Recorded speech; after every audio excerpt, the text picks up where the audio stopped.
Israel ഇടഞ്ഞാൽ നിലവിൽ നടപ്പിലാകാൻ പോകുന്ന American Iran സമാധാന കരാർ തകരുമോ എന്നുള്ളതാണ് ഇന്നത്തെ വീഡിയോയിൽ നമ്മൾ ചർച്ച ചെയ്യുന്നത്.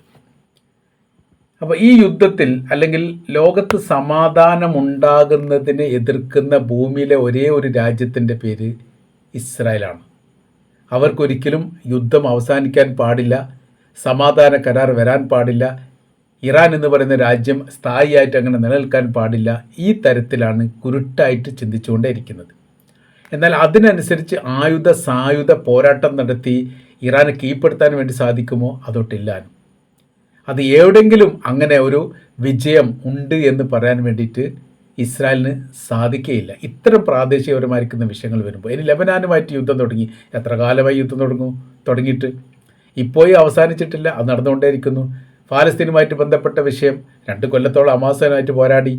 ഇപ്പോൾ അവർ കീഴ്പ്പെടുത്തിയിട്ടുണ്ട്, പരാജയപ്പെട്ടിട്ടുണ്ട്. അവർ തങ്ങളാണ് മേൽക്കോയ്മ നേടിയതെന്ന് ഇസ്രായേൽ പോലും അവകാശപ്പെടുന്നില്ല. സിറിയക്കകത്ത് പ്രശ്നങ്ങൾ ഉണ്ടാക്കിയിട്ടുണ്ട്, ജയിച്ചിട്ടില്ല.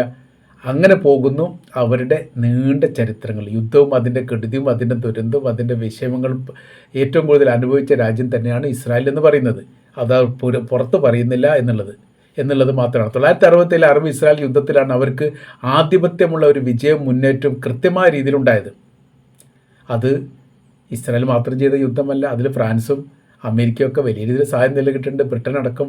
അങ്ങനെ ഒരു ബഹുമുഖ പ്രതിഭകൾ പിന്നാമ്പുറം പ്രവർത്തിച്ച് നേടിയെടുത്ത വിജയമാണ് അന്നത്തേത്. ഇപ്പോൾ നടക്കുന്ന പോലെ തന്നെ ഉക്രൈനും റഷ്യയും തമ്മിലുള്ള യുദ്ധത്തിൽ ഉക്രൈൻ മാത്രമാണ് റഷ്യക്കെതിരെ പോരാടുന്നത്? അല്ല, യൂറോപ്യൻ രാജ്യങ്ങളുണ്ട്, അമേരിക്കയുണ്ട്. അങ്ങനെ സംയുക്തമായ രീതിയിലുള്ള ഒരു ഗ്രൂപ്പാണ് റഷ്യയുമായിട്ട് ഏറ്റുമുട്ടുന്നത് എന്നതിന് സമാനമായിരിക്കുന്ന സ്ഥിതി തന്നെയാണ് അന്നും ഉണ്ടായത് എന്ന് ചുരുക്കം.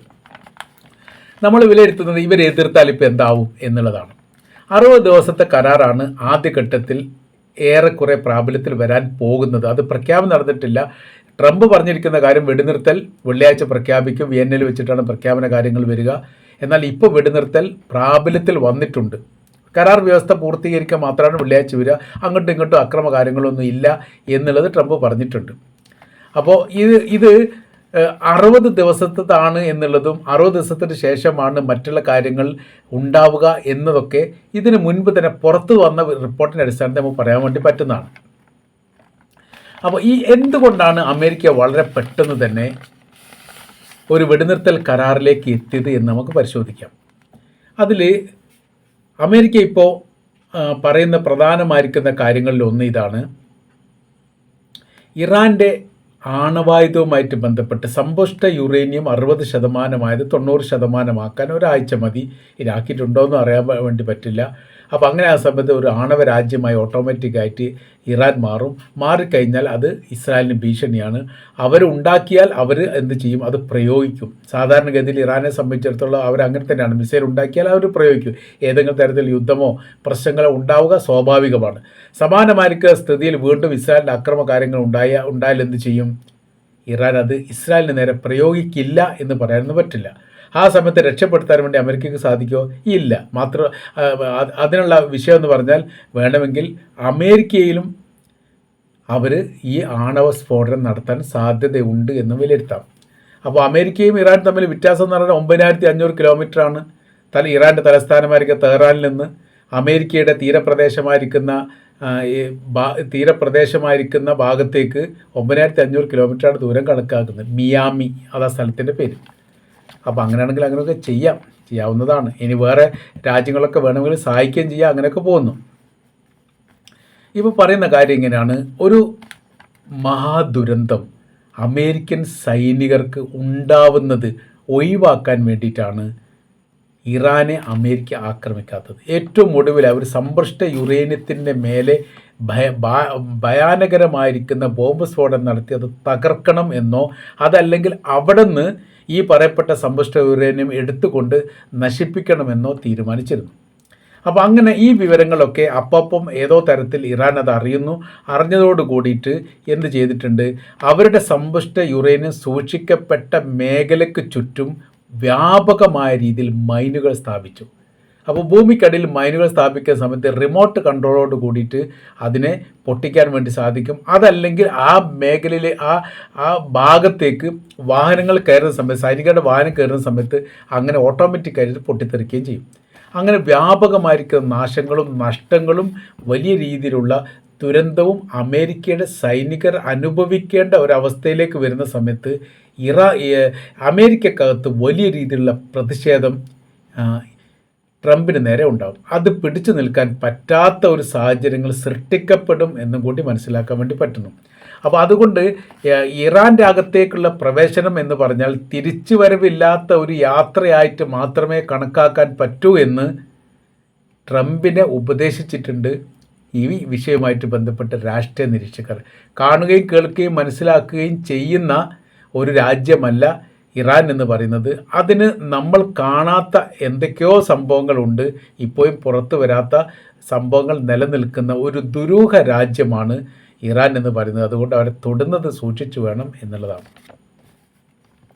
അപ്പോൾ ഇസ്രായേലിനെ വിഷയവുമായിട്ട് ബന്ധപ്പെട്ട് ഇപ്പോൾ കഴിഞ്ഞ ദിവസം UN സഭയിൽ നടന്ന ഒരു മീറ്റിങ്ങിൽ സൗദി അറേബ്യ അതിശക്തമായിരിക്കുന്ന പ്രതിഷേധം ഇസ്രായേലുമായിട്ട് ബന്ധപ്പെട്ട് രേഖപ്പെടുത്തിയിട്ടുണ്ട് എന്ന് മാത്രമല്ല, അവർ പറഞ്ഞിരിക്കുന്നൊരു കാര്യമുണ്ട്. അറബ് ലോകത്തിൻ്റെ ഇപ്പോഴുമുള്ള പ്രശ്നം എന്ന് പറയുന്നത് ഫലസ്തീൻ തന്നെയാണ്. ആ ദേശത്തിനെ സ്വതന്ത്രമാക്കുക എന്നുള്ളത് തീർച്ചയായിട്ടും തങ്ങളെ സംബന്ധിച്ചിടത്തോളം നിർബന്ധമായിരിക്കുന്ന ഒരു ബാധ്യതയായിട്ട് തന്നെ തങ്ങൾ ഏറ്റെടുക്കുന്നു. അതിനെ തങ്ങൾ എന്ത് ചെയ്യും? ഇറാൻ ഇപ്പോൾ ഓർമസ് വെച്ച് കളിക്കുന്ന പോലെ തന്നെ സൗദി അറേബ്യ വേണമെങ്കിൽ അബ്രഹാം കരാർ വെച്ചും കളിക്കും. അതിന് മുമ്പേ പറഞ്ഞിട്ടുണ്ട്, അബ്രഹാം കരാർ പ്രാബല്യത്തിൽ വരിക എന്നുള്ളത് ഏറ്റവും വലിയ ആഗ്രഹവും താല്പര്യവും ഇസ്രായേലിനാണ്, പിന്നെ അമേരിക്കക്കാണ്, അറബ് രാജ്യങ്ങൾക്കല്ല. അതുകൊണ്ട് എങ്ങനെയാണോ ഓർമസിൻ്റെ അവസ്ഥാ സാഹചര്യങ്ങൾ നിലനിൽക്കുന്നത്, സമാനമായിരിക്കുന്ന സ്ഥിതിയായിരിക്കും സൗദി അറേബ്യ ഇസ്രായേലുമായിട്ട് ബന്ധപ്പെട്ട വിഷയത്തിൽ ഉണ്ടാവുക. ഈ പാലസ്തീൻ എന്ന് പറയുന്ന രാജ്യം സ്വതന്ത്രമാകുക എന്നുള്ളത് അറബ് രാജ്യത്തിൻ്റെ എല്ലാ കാലത്തുമുള്ള താല്പര്യവും ആഗ്രഹവുമാണ്. അതിനു വേണ്ടിയിട്ട് വലിയ രീതിയിലുള്ള സാമ്പത്തിക മുതൽമുടക്കുകൾ തങ്ങൾ നടത്താറുണ്ട് എന്നും അവർ പറയുന്നു. പിന്നെ രണ്ടാമത്തത് പറയുന്ന കാര്യം ഇങ്ങനെയാണ്, ലെബനാൻ പോലെയുള്ള രാജ്യത്ത് കയറിയിട്ടുള്ള ഇസ്രായേലിൻ്റെ ആക്രമണത്തെ രൂക്ഷമായി കൊണ്ട് വിമർശിക്കുകയാണ് സൗദി അറേബ്യ ചെയ്തത് UN സഭയിൽ. അപ്പോൾ അവരുടെ ഒരു പരമാധികാരമുണ്ട്. ഒരു സ്വതന്ത്ര റിപ്പബ്ലിക്കായിരിക്കുന്ന രാജ്യത്തിന് നേരെ മറ്റൊരു രാജ്യം കടന്നാക്രമണം നടത്തുക എന്ന് പറഞ്ഞാൽ അനീതിയാണ്. അതിന് അമേരിക്ക സപ്പോർട്ട് ചെയ്യുക, അല്ലെങ്കിൽ അമേരിക്കയുടെ മൗനം അത് വല്ലാത്ത രീതിയിൽ ഭയപ്പാടുണ്ടാക്കുന്ന കാര്യമാണ്. മറ്റൊന്നും കൂടി അവർ പറഞ്ഞിട്ടുണ്ട്, ഈ സിറിയക്ക് നേരെ ഇപ്പോൾ നിരന്തരമായ രീതിയിൽ ആക്രമണം ഇസ്രായേലിൻ്റെ ഭാഗത്ത് ഉണ്ടാവുന്നുണ്ട്. സിറിയയുടെ ഭാഗത്ത് തിരിച്ചടികളൊന്നും ഉണ്ടായിട്ടില്ല. തിരിച്ചടികൾ ഉണ്ടാവുന്ന സ്ഥിതിയിലേക്ക് കാര്യങ്ങൾ എത്തിയിരിക്കുന്നു എന്നുകൂടി പറയുന്നു. അപ്പോൾ ഒരു ഇസ്ലാമിക് റിപ്പബ്ലിക് ആയിരിക്കുന്ന സിറിയ എന്ന് പറയുന്ന രാജ്യത്തിന് നേരെ ഇസ്രായേൽ നടത്തുന്ന ആക്രമണം അത് അംഗീകരിക്കാനൊന്നും സാധിക്കുകയില്ല എന്നുകൂടി ഈ വിഷയവുമായിട്ട് ബന്ധപ്പെട്ട് സൗദി അറേബ്യ പറയുകയാണ്. അപ്പോൾ സിറിയയും ഈ ലെബനാനും ഒക്കെ അവരുടെ താല്പര്യം എന്ന് പറഞ്ഞാൽ ഗ്രേറ്റർ ഇസ്രായേൽ സൃഷ്ടിക്കുക എന്ന് പറയുന്ന സമയത്ത് അതിന് ആ ചുറ്റുഭാഗമുള്ള ദേശങ്ങളെല്ലാം തങ്ങളുടെ ഭാഗമാക്കി കൂട്ടിച്ചേർത്തുകൊണ്ട് അവർ ഗ്രേറ്റർ ഇസ്രായേൽ അല്ലെങ്കിൽ ഇസ്രായേൽ സാമ്രാജ്യം അവർ സ്ഥാപിക്കും എന്ന് മുൻപ് പറയപ്പെട്ടതാണ്.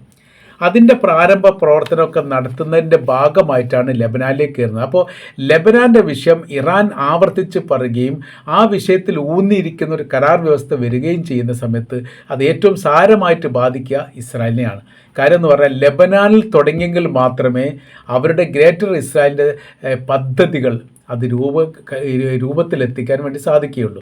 ലെബനാൻ തന്നെ കീഴടക്കാൻ വേണ്ടി സാധിക്കുന്നില്ലെങ്കിൽ പിന്നെ സിറിയയുടെ അവസ്ഥ, അതേപോലെ തന്നെ ജോർദാൻ്റെ അവസ്ഥ, പിന്നീട് ഈജിപ്തിൻ്റെ അവസ്ഥ, സൗദി അറേബ്യയുടെ, ഇതെല്ലാം വലിയ രീതിയിലുള്ള പ്രശ്നങ്ങളും വിഷയങ്ങളും എളുപ്പം കീഴടക്കാൻ വേണ്ടി പറ്റേണ്ടത് ലെബനാനാണ്. അവിടെ നിന്നാണ് തുടങ്ങേണ്ടത്. പക്ഷേ അവിടെ അത് നടക്കുന്നില്ല.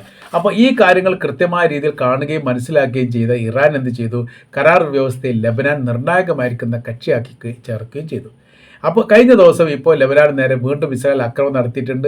ആക്രമണം നടത്തുന്നതോടനുബന്ധിച്ച് ഈ കരാർ വ്യവസ്ഥ ലംഘിക്കപ്പെടും, അല്ലെങ്കിൽ ഈ കരാർ വ്യവസ്ഥ തങ്ങൾ ഒഴിഞ്ഞു മാറും എന്ന് സമാധാന കരാറുമായിട്ട് ബന്ധപ്പെട്ട വിഷയത്തിൽ ഊന്നിക്കൊണ്ട് ഇറാൻ്റെ പ്രതിനിധി ഈ വിഷയത്തിന് മറുപടി പറയുകയും ചെയ്തിട്ടുണ്ട് അമേരിക്കയോട്. അതുകൊണ്ട് ഈ മേഖല കേന്ദ്രീകരിച്ചുകൊണ്ടുള്ള ഇസ്രായേലിൻ്റെ ആക്രമണത്തെ, അതായത് ലെബനാൻ കേന്ദ്രീകരിച്ചുകൊണ്ടുള്ള ഇസ്രായേലിൻ്റെ ആക്രമണത്തിന് ഇന്നലത്തെ രാത്രി തന്നെ ഹിസ്ബുള്ള ഗ്രൂപ്പ് മാരകമായിരിക്കും തിരിച്ചടി നൽകിയിട്ടുണ്ട് എന്ന റിപ്പോർട്ടും കാണാൻ വേണ്ടി സാധിക്കുന്നു. വലിയ നാശനഷ്ടങ്ങൾ ഉണ്ടായിട്ടുണ്ട് എന്നുള്ളത് 2 ഇസ്രായേൽ സൈനികരെ കാണാതായിട്ടുണ്ട് എന്നൊരു സംശയവും ഈ വിഷയമായിട്ട് ബന്ധപ്പെട്ട് പുറത്തു വരികയാണ്. അപ്പോൾ ഇവിടെ തുടങ്ങിയിട്ടില്ലെങ്കിൽ എന്ത് ചെയ്യാൻ പറ്റില്ല, ലക്ഷ്യത്തിലെത്താൻ വേണ്ടി സാധിക്കില്ല. കാര്യം ആകെ എതിർപ്പ്, നേർക്കുനേരെ മുഖാമുഖ യുദ്ധവുമായിട്ട് ബന്ധപ്പെട്ട കാര്യത്തിൽ എതിർപ്പ് ഇസ്രായേലിനെതിരെ ഉള്ളത് ലെബനാനിൽ ഹിസ്ബുള്ള ഗ്രൂപ്പ് മാത്രമാണ്. ജോർദാനിൽ അതില്ല, സിറിയയിലില്ല, ഈജിപ്തിലില്ല, ജോർദാനില്ല. ഇവിടെ മാത്രം, ലെബനാനിൽ മാത്രം നടക്കുന്നു. അങ്ങനെ ലെബനാനുമായിട്ട് ബന്ധപ്പെട്ട വിഷയത്തിൽ വലിയ ഇടപെടൽ നടത്താൻ വേണ്ടിയിട്ട് അമേരിക്കയ്ക്ക് സാധിക്കുകയാണെങ്കിൽ പിന്നീട് സിറിയ ഭരണവുമായി ബന്ധപ്പെട്ട് വലിയ വിഷയങ്ങളില്ലാതെ പോകും. അവിടെ അമേരിക്കയുടെ പിന്തുണയോട് കൂടിയാണ് ഭരിക്കുന്നത്. ഈജിപ്ത് ഏറെക്കുറെ അങ്ങനെയാണ്, ജോർദാനും ഏറെക്കുറെ അങ്ങനെയാണ്. അങ്ങനെ അവർക്ക് എതിർപ്പുള്ള, എല്ലാ കാലത്തും എതിർക്കാൻ തയ്യാറായി നിൽക്കുന്ന ലെബനാനിലെ ഹിസ്ബുള്ള ഗ്രൂപ്പിനെ ഇല്ലാതാക്കുക എന്നുള്ളതാണ് ഇസ്രായേലിൻ്റെ ലക്ഷ്യം. അതിന് എന്ത് ചെയ്യണം? അമേരിക്കയുടെ വലിയ രീതിയിലുള്ള സഹായമാണ്. ഇപ്പോൾ സഹായവുമായിട്ട് ബന്ധപ്പെട്ട കാര്യത്തിൽ നിന്ന് എന്ത് ചെയ്തിട്ടുണ്ട്? അമേരിക്ക പുറകോട്ട് പോകുന്നു. കാര്യം എന്ന് പറഞ്ഞാൽ കരാർ വ്യവസ്ഥയ്ക്ക് എതിർ നിൽക്കുന്ന ഒരു സമീപനം ഉണ്ടായിക്കഴിഞ്ഞാൽ അത് രാഷ്ട്രീയപരമായ രീതിയിൽ വലിയ രീതിയിൽ ബാധിക്കുക അമേരിക്കയാണ്. അമേരിക്ക ഒറ്റപ്പെട്ടു പോകുന്ന ഒരു പ്രത്യേക സാഹചര്യങ്ങൾ ഇപ്പോഴും നിലനിൽക്കുന്നു.